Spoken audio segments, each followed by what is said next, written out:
یہ جو آپ آسمان دیکھ رہے ہیں نا، یہ گراؤنڈ فلور ہے، اس کے اوپر 7 فلورز اور ہیں۔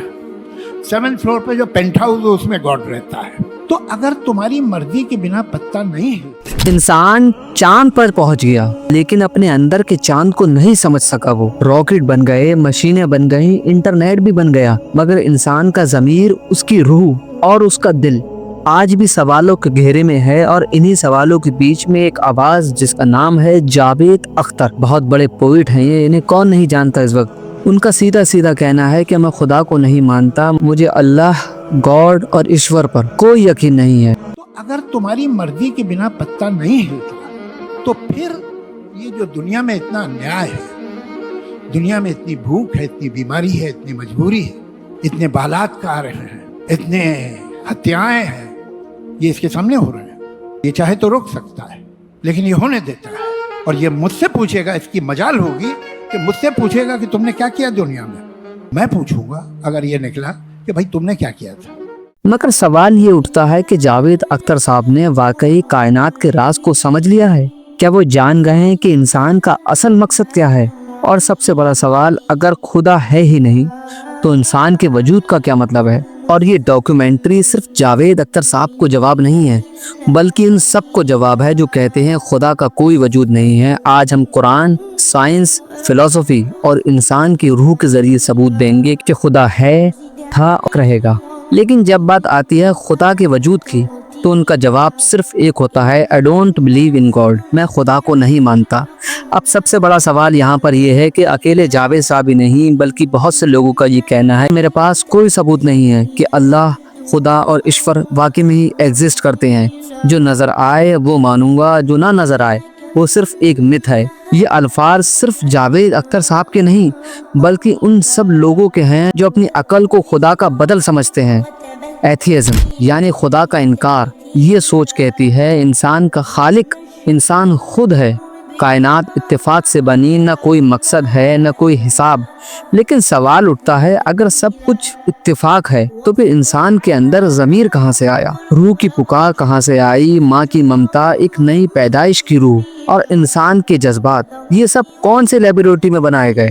جاوید اختر کہتے ہیں کہ خدا کو ثبوت سے پروف کرو، مگر کیا ہر چیز کو آنکھوں سے دیکھنا ضروری ہے؟ کیا انسان نے ہوا کو دیکھا؟ کیا انسان نے اپنے جذبات کو دیکھا؟